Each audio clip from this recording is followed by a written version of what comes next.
Mesdames, Messieurs, bonsoir et merci de préférer la télévision nationale. Au sommaire de cette édition, adoption au CNT de 2 projets de loi par les conseillers. Il s'agit des lois portant autorisation de ratification, dont celle sur le crédit acheteur numéro 2 entre la Guinée et BPI France dans le cadre de la télévision numérique. Déploiement d'un câble sous-marin, la Guinée intègre un projet de la Banque mondiale qui appuie l'augmentation du débit pour améliorer la connexion dans les différents pays de la sous-région. Découverte de la mare de Wouna, c'est dans la préfecture de Korosa. Là-bas, les festivités allient coutumes et traditions et mobilisent du monde pour célébrer ses valeurs ancestrales et le vivre ensemble. C'est tout pour les titres.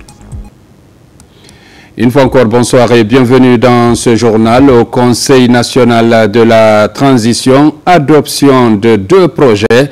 Les 2 lois portant autorisation de ratification étaient soumises pour réexamen en vue de corriger les imperfections constatées dans les lois précédemment adoptées. C'est le cas, par exemple, de celle relative à la Convention de crédit acheteur numéro 2 entre la République de Guinée et BPI France dans le cadre du déploiement de la télévision numérique. Compte rendu, Robert Siditolno. C'est à l'unanimité des conseillers nationaux présents que la loi portant modification de l'autorisation de ratification de la Convention de crédit acheteur numéro 2 a été adoptée. Elle est relative au financement du projet de déploiement de la télévision numérique terrestre TNT, signé le 25 juin 2024 entre la République de Guinée et la BPI France pour un montant global de 600 millions d'euros. L'accord est revenu au CNT pour un second examen en vue de corriger quelques imperfections. Sans cette modification, la mise en œuvre effective du prêt demeure impossible. Pourtant, l'État a déjà versé une commission de négociation et continue de supporter une commission d'engagement, toutes 2 d'un montant non négligeable. L'importance stratégique du projet de la télévision numérique terrestre a été largement soulignée dans nos rapports antérieurs. Le second texte de loi adopté en faveur de cette dernière est celui relatif au Code de la pêche. C'est justement pour corriger un vide juridique et redonner un nouveau souffle au secteur de la pêche en Guinée en luttant efficacement contre la pêche illicite, non déclarée et non réglementée. La présente loi définit les règles applicables aux activités de pêche dans les zones maritimes sous juridiction guinéenne, ainsi que les règles applicables aux navires de pêche battant pavillon guinéen et aux ressortissants guinéens exerçant la pêche au-delà de dites zones. La section 2 est remplacée par l'article 2 relatif au champ d'application. L'article 3 est également remplacé par un alinéa de l'article 2. Des définitions considérées comme nécessaires à la clarification de certains mécanismes ont été rajoutées à l'article 3. Il s'agit des termes et expressions ci-après: accord de réciprocité, action de l'État en mer, affrètement, affréteur, agent maritime, activités liées à la pêche. Le code de la pêche maritime, initialement adopté en 1995, puis timidement révisé en 2015, n'est plus adapté aux réalités actuelles. Il était de notre devoir de réagir, de renforcer la gouvernance du secteur et de protéger notre ressource maritime pour les générations futures. C'est dans ce contexte qu'est née une volonté politique forte, impulsé par son Excellence, Monsieur le Président de la République, le général Mamadi Doumbouya, et soutenu par Monsieur le Premier ministre, chef du gouvernement, Amadou Ouriba, de doter la Guinée d'un nouveau code de la pêche maritime moderne, ambitieux et conforme aux meilleurs standards internationaux.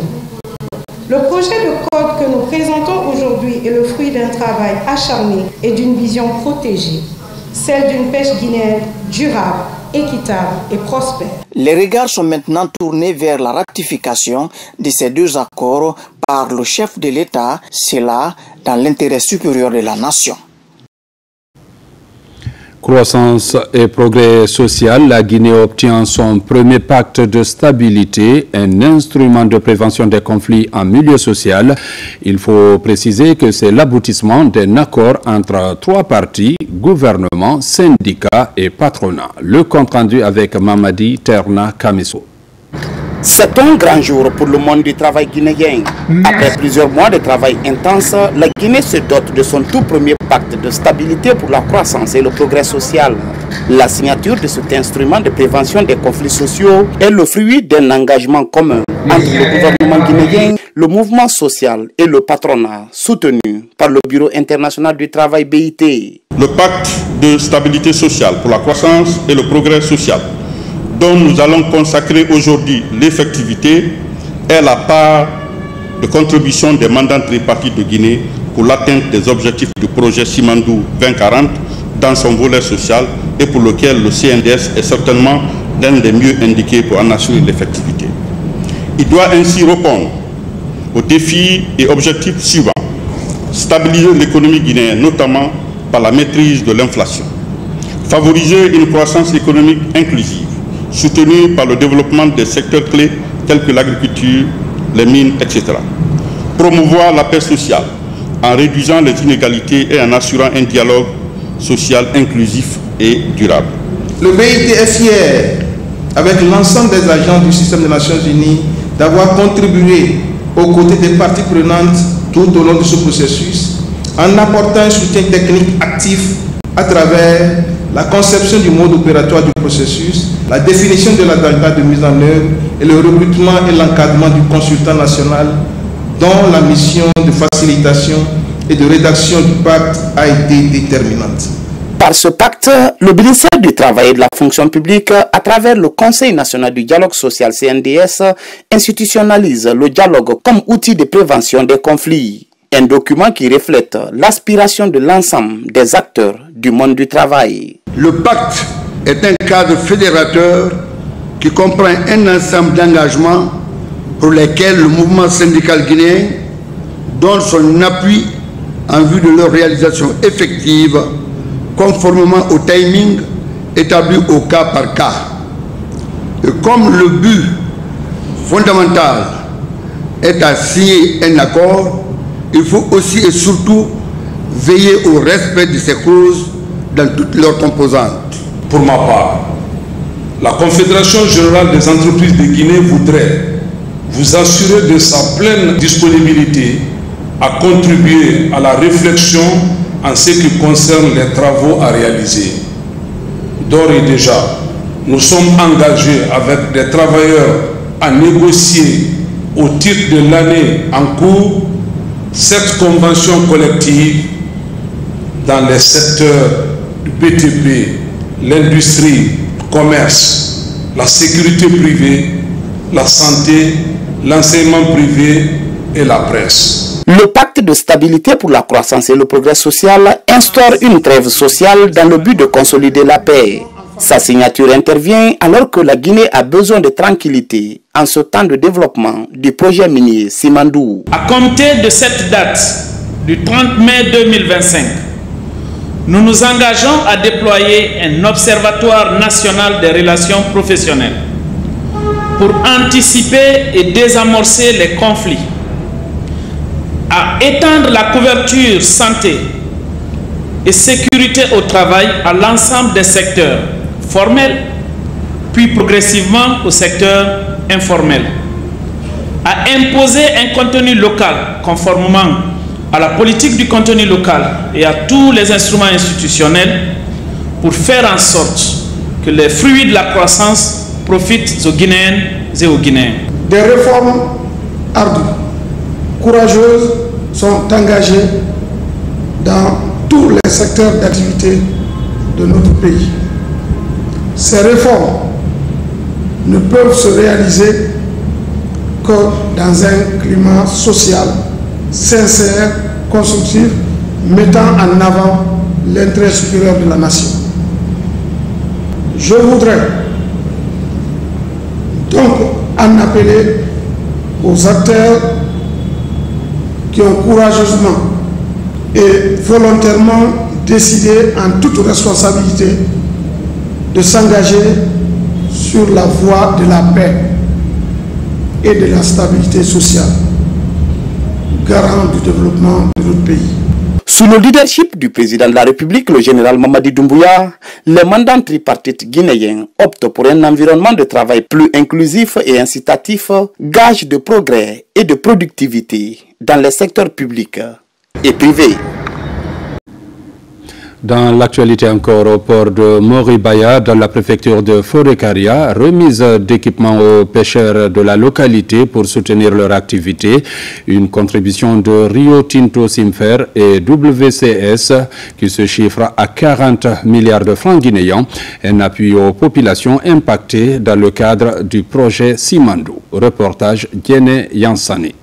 Des moteurs hors bord, des gilets de sauvetage, des filets de pêche, des glacières et des filets modernes sont offerts par Rio Tinto Simfer et WCS à travers le projet de restauration des moyens de subsistance.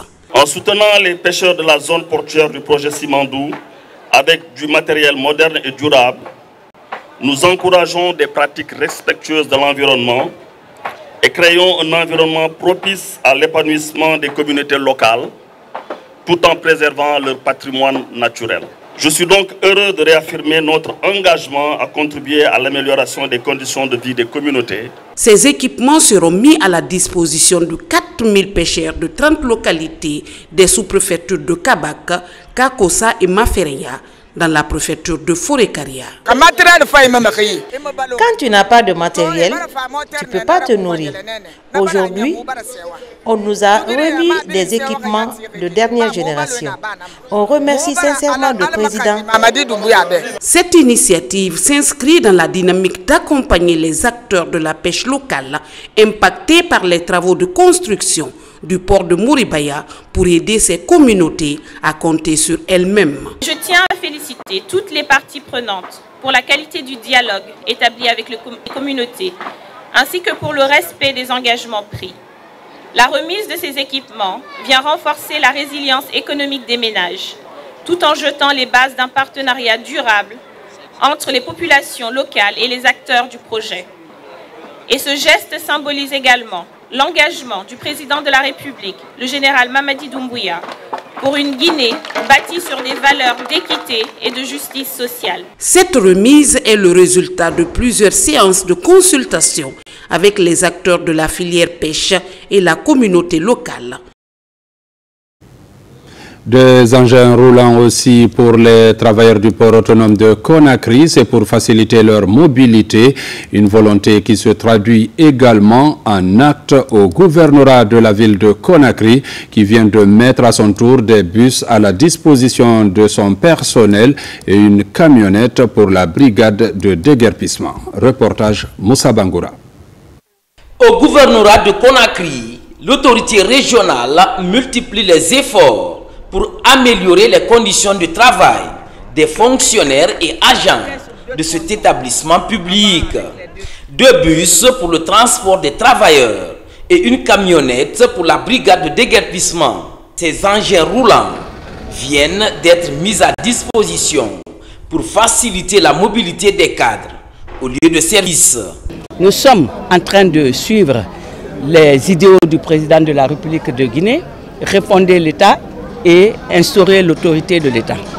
Pour que l'autorité puisse se reconnaître, il faut créer des conditions pour le travail, pour un meilleur rendement. C'est ce qui fait l'objet de la remise de ces 2 bus au personnel, plus la camionnette à la brigade de déguerpissement. Dans la même lancée, au port autonome, Alport Conakry, du groupe Albaraïk continue de prendre en compte les préoccupations de ces travailleurs à tous les niveaux. Cette direction offre 10 nouveaux bus pour servir de moyen de transport du domicile au lieu de travail. Alport Conakry, on crée des moyens qui permettent aux travailleurs de donner le meilleur d'eux-mêmes. Et c'est pourquoi on a fait cet investissement pour permettre la mobilité des travailleurs et pour augmenter leur efficacité dans le travail, afin de rendre le port opérationnel H24 conformément à la vision de l'autorité portière. Et au début de la concession, nous étions 378 personnes et aujourd'hui nous sommes 1200 personnes. Et ça veut dire qu'Alport a contribué à la création de l'emploi dans ce pays. Responsables et employés se réjouissent. Dans quelques heures, ces véhicules vont emprunter les différents axes routiers de la capitale pour assurer la navette afin que chaque agent puisse accomplir sa mission dans le respect du principe d'obligation de résultat. Transition numérique à présent, la Guinée intègre le projet sous-régional avec l'appui de la Banque mondiale. Il entrevoit le haut débit dans les différents pays.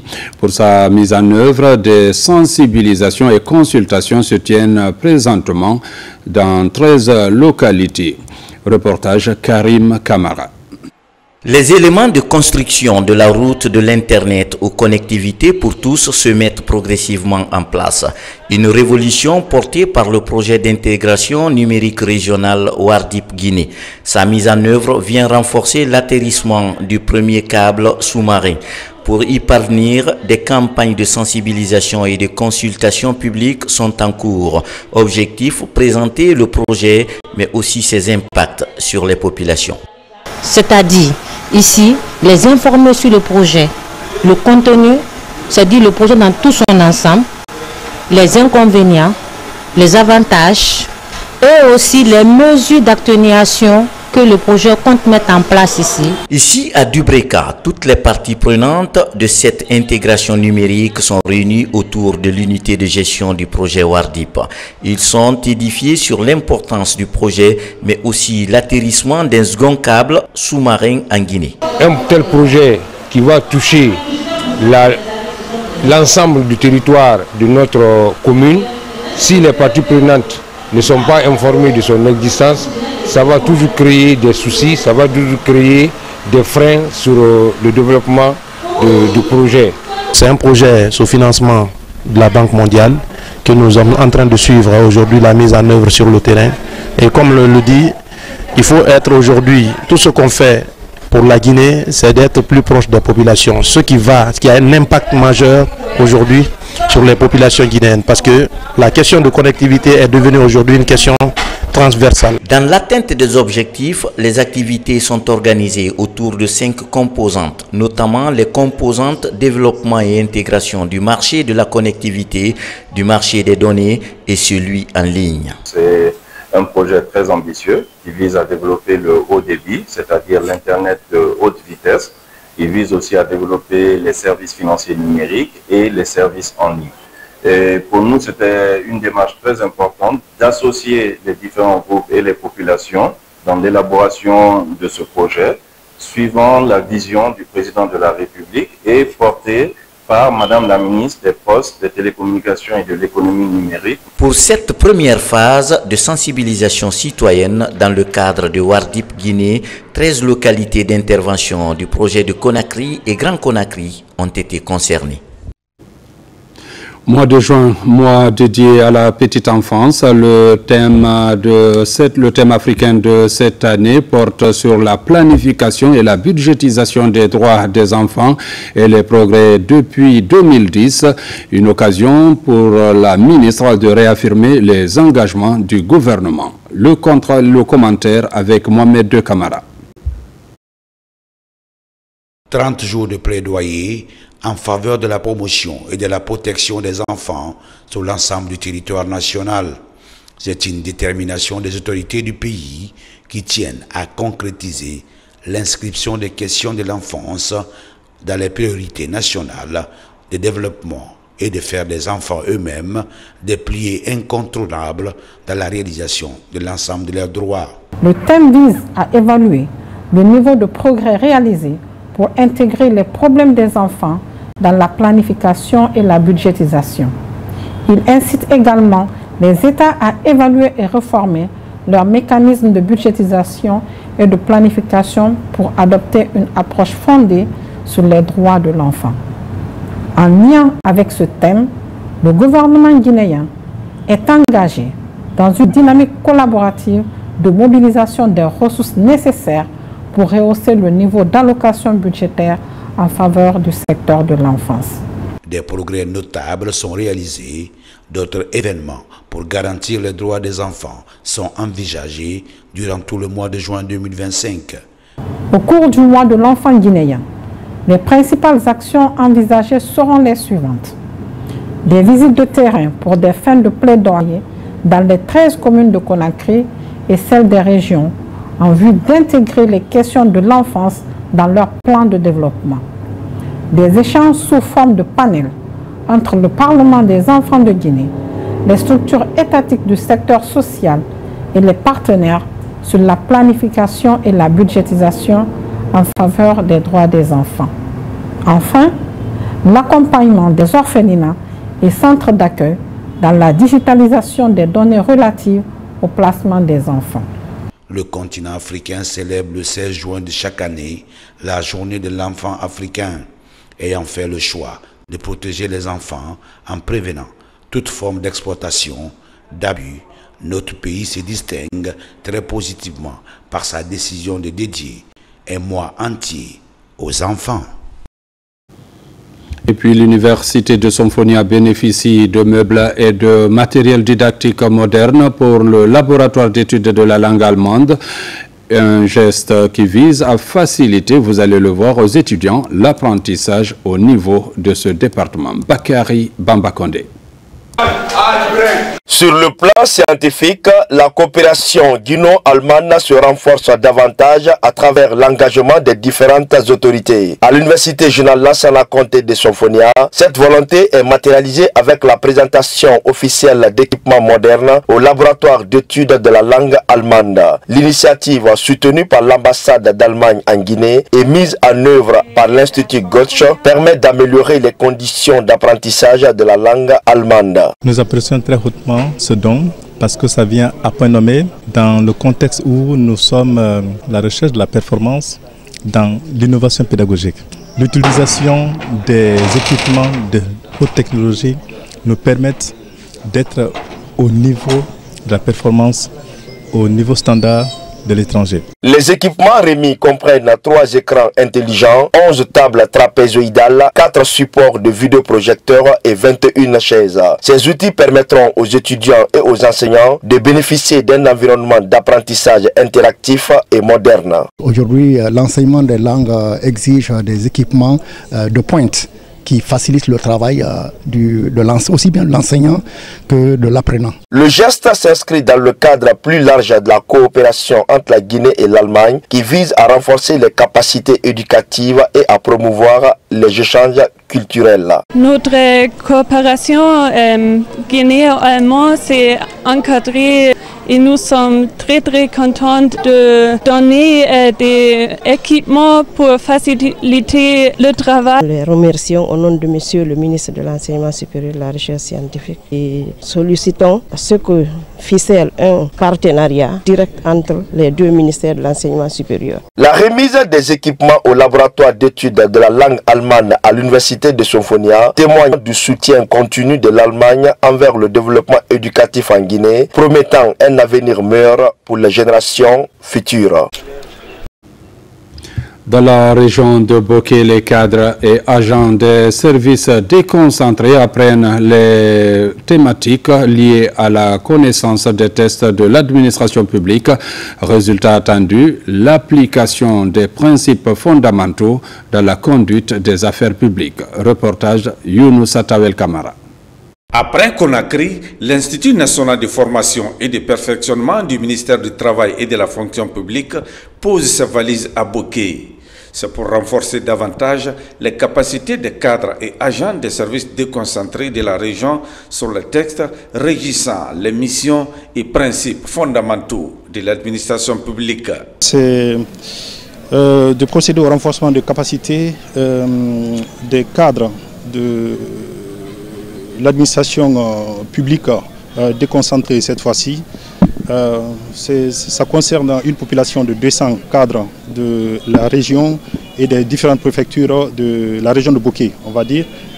Et donc l'idée c'est de procéder effectivement à ce renforcement de capacités en gouvernance territoriale, mais aussi en développement local. Durant ces 3 jours de formation, les thématiques ont porté sur le référentiel de l'administration publique.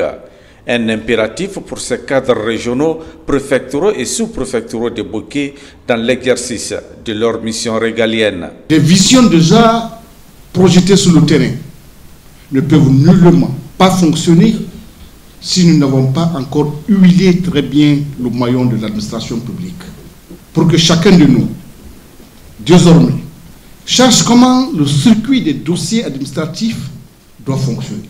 Sache désormais quelles sont les règles de l'administration publique doit obéir et quel va être le rôle de l'administration publique vis-à-vis de nos citoyens.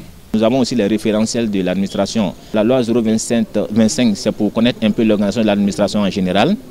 La loi 027, c'est pour connaître un peu comment est-ce que leur carrière est gérée depuis le recrutement jusqu'à leur retraite. Et la loi 026, c'est comment ils doivent se comporter dans l'administration en tant qu'agent de l'État. Au total, 200 cadres et agents des services déconcentrés de la région de Boké ont bénéficié de ce renforcement des capacités qui s'est tenu simultanément au gouvernorat et au village communautaire. Indiction civilo-militaire, la session profite aux nouvelles recrues de la fonction publique. C'est la fin de formation du 3e contingent de retour à Conakry après plusieurs valeurs apprises bien sûr. Ces jeunes fonctionnaires sont déterminés à œuvrer pour une administration moderne et efficace. Reportage adjudant-chef Oumar Kamara, il est correspondant de la presse militaire. Ils sont près de 2000 nouveaux fonctionnaires de l'État. Ils viennent d'achever au centre d'instruction de l'armée de mer, Siam, situé à Mafrenya, et au centre d'instruction d'infanterie de Kindia, une formation intensive de 5 semaines dans le cadre du programme d'induction civilo-militaire. Ces jeunes recrues appartiennent au 3e contingent du service militaire obligatoire. L'objectif visé était de renforcer le sens de la discipline, de la citoyenneté et de l'engagement patriotique. Aujourd'hui, ils regagnent Conakry pour rejoindre leurs services respectifs. On est revenu sain et sauf et on est prêt à partager l'expérience que nous avons reçue en termes de discipline, en termes de volonté de changer le pays. Aimer sa patrie plus et être correct dans une conduite exacte pour que le pays aille de l'avant. On nous a inculqué de nouvelles connaissances sur la vie en société, sur la vie dans l'administration, comment se tenir, comment être exemplaire pour servir la patrie. C'est quelque chose qui n'est tout pas facile, c'est seulement le courage. Et déjà on est allé avec un objectif bien déterminé, l'objectif du président d'accomplir aussi, parce que le président a eu une forte confiance en nous, nous sommes nombreux, mais il a eu une confiance en nous et nous aussi on voulait vraiment honorer cette confiance, raison pour laquelle on a tenu bon, donc on est allé, on a fait et je crois que c'est clean. Désormais, ces nouveaux fonctionnaires mettront à profit les compétences acquises pour contribuer activement au développement du pays et à l'amélioration de l'administration publique avec un esprit civique renouvelé. Un programme conjointement piloté par le ministère de la Défense nationale et celui du Travail et de la fonction publique. Le stage a été une réussite totale et nous nous attendons à un impact positif dans l'administration ultérieurement. Dans l'ensemble, l'accueil a été très chaleureux. Les stagiaires qui sont dans une phase de stage probatoire sont très satisfaits de ce programme. C'est l'occasion de remercier la grande vision du chef de l'État, le général Mamadi Doumbouya, et aussi remercier le ministère de la Défense pour son implication directe de ces activités liées au programme civilo-militaire. À l'avenir, le 4e contingent de ce stage probatoire suivra également sa formation militaire obligatoire, respectivement dans les 2 centres situés à Mafrenya, dans la préfecture de Fourkaria, et à Kindia, dans la première région militaire du pays. Dans la savane Kouroussa, localité de Manfara précisément, tradition et modernité font alliance autour de la mare de Wounou. Un rendez-vous annuel, loin d'une simple quête de poissons, il est surtout symbole de l'identité culturelle, moment de communion, de danse où les communautés célèbrent le vivre ensemble. Reportage Fodé Camara. Célèbre pour sa pêche annuelle, Manfara démontre encore cette année à la face du monde son identité culturelle, portée au-delà des frontières par ce rituel de célébration de la mare historique de Wounou.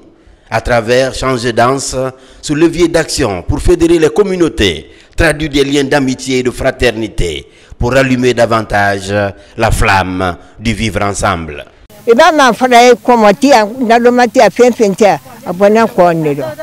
La fête de la mare est notre ancienne coutume qui nous permet chaque année de nous retrouver et de discuter des projets de développement de notre localité. C'est aussi un moment pour tisser des liens de fraternité et consolider la paix entre les fils et filles de la localité. Au cœur de ce grand rendez-vous de pêche collective, les autorités administratives pour apprécier la cueillette piscicole. Les messages d'unité dominent les débats. Des doléances sont aussi adressées aux autorités pour répondre aux besoins de la communauté. Nous souhaiterions l'érection de nos 6 districts en une sous-préfecture, l'extension de l'aménagement de la plaine risicole en phase d'étude à travers le ministère de l'Agriculture et de l'Élevage, la construction des pistes rurales reliant Manfara Centre à Lenko, Boro et Dafé, la reconstruction de la route Manfara-Moussaya, le lotissement et restructuration de Manfara Centre. Plus qu'une simple capture de poissons, c'est aussi la fête au village, un temps de réjouissance populaire pour rappeler à l'opinion les avantages de ce secteur économique et culturel. Depuis notre jeune âge, nous célébrons cette mare. Cela a commencé avec nos ancêtres. C'est pourquoi nous invitons la nouvelle génération à perpétuer cette tradition qui fait partie de notre identité. Toutes les parties sont déterminées plus que jamais à matérialiser toutes les annonces visant à revaloriser et pérenniser la fête de la mare de Younou, de Manfara à Kouroussa. Une fête populaire qui devient de plus en plus un levier du développement local. Mesdames, Messieurs, c'est la fin de cette édition. Merci de l'avoir suivi et bonne suite de programme sur la télévision nationale.